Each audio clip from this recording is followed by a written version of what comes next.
Brexit fatigue was a common complaint from Britons last year, but with the coronavirus pandemic, Brexit has been pushed aside. So what is going on with Brexit now? Brexit Day was celebrated around the country on January 31, but there is still a lot of talk and negotiation to come. Coronavirus has dominated the news agenda since the outbreak hit the UK, but that does not mean Brexit has been stopped in its tracks.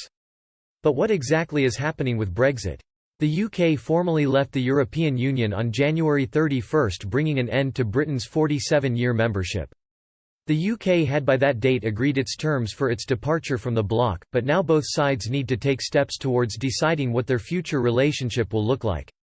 These terms and conditions will need to be worked out during the transition period, which is due to end on December 31, 2020. During this 11-month period, the trading relationship between the UK and EU countries will remain the same. The transition period was established to enable both the UK and EU an opportunity to agree a new free trade agreement.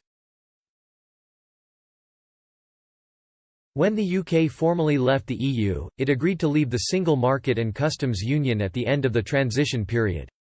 Before this time, the UK and EU will want to establish a free trade agreement which will allow goods to move around the EU without checks or extra charges.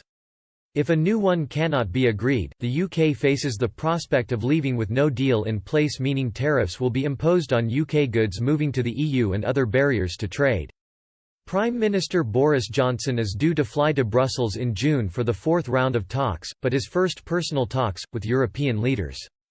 The PM's chief negotiator David Frost said Mr Johnson will meet the President of the European Commission and President of the European Council to formally assess the state of negotiations. Mr Frost has ruled out any extension to the Brexit transition period beyond the end of 2020. But this would have to be agreed at the summit from June 1.